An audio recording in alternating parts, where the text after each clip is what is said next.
Hello student, welcome to Shivam sir tuition classes. तो आज की क्लास में क्लास 10th का सबसे important chapter class 10th board का सारे सारे बोर्ड के लिए हेल्पफुल है, right. MP board, ICSC board, सबको ये हेल्पफुल करेगा। उसको हम बोलते हैं क्या, trigonometry, right. Trigonometry is very very important chapter, right. ये बहुत इंपॉर्टेंट चैप्टर है, सारे बोर्ड के लिए ये हेल्पफुल रहेगा, राइट। ट्रिग्नोमेट्री हम पूरा चैप्टर डिस्कस करेंगे, कुछ उसके क्वेश्चंस भी डिस्कस करेंगे, राइट, है ना। तो स्टार्ट करते हैं क्लास को, ट्रिग्नोमेट्री, राइट। ओके, ठीक है। ट्रिग्नोमेट्री चैप्टर का नेम है आपका ट्रिग्नोमेट्री। Trigonometry, right. ट्रिग्नोमेट्री में सबसे पहला जो आपके सिलेबस में है वो है कि ट्रिग्नोमेट्री रेशियो क्या होते हैं, ट्रिग्नोमेट्रिक रेशियो क्या होते हैं। तो ट्रिग्नोमेट्रिक रेशियो की अगर मैं बात करूं तो आपको याद रखना है कि ट्रिग्नोमेट्रिक रेशियो जो होते हैं वो आपको याद रखना है कि 6 ट्रिग्नोमेट्रिक रेशियो है। Sine theta, cos theta, tan theta,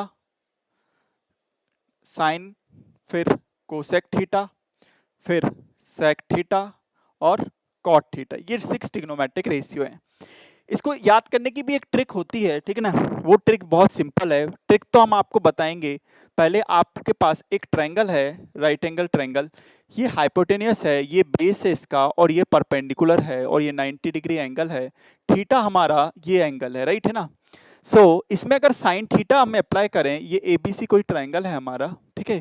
अगर मैं साइन थीटा की बात करूं तो साइन थीटा जो होता है वो होता है, sine theta is perpendicular by hypotenuse, right, है ना।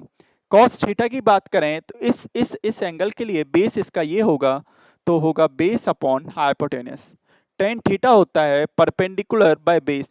बात याद रखना कि अगर थीटा चेंज हो गया, मतलब ये वाला एंगल यहाँ है इसलिए इसका जो अपोजिट वाला एंगल वो परपेंडिकुलर हो रहा है।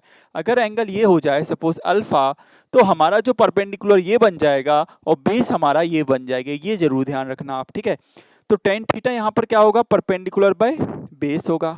अच्छा, कोसेक थीटा इसका रेसिप्रोकल होता है, मींस इसका उल्टा होता है, तो ये एच अपॉन पी होगा। सेक थीटा कॉस का होता है, तो ये हो जाएगा एच अपॉन बी, ठीक है ना। और टेन और कॉट रेसिप्रोकल, तो ये हो जाएगा बी अपॉन पी, ठीक है। अब आपको ये याद कैसे होंगे, तो आपको ट्रिक याद रखनी है, पंडित बद्री प्रसाद हर हर बोले, ठीक है ना, सोना चांदी तौले। इसका मतलब sine is P upon H, cos is B upon H, tan is P upon B, ठीक है ना। इस तरीके से आप याद कर सकते हो, ठीक है। बहुत सारे क्वेश्चन भी आते हैं इस पर, राइट। हम अब आपकी एनसीईआरटी की बुक में जो क्वेश्चंस हैं वो भी डिस्कस करने वाले हैं, ठीक है ना। तो आपको ये याद रखना है, ठीक है ना। एनसीईआरटी की अगर बात करें कि आप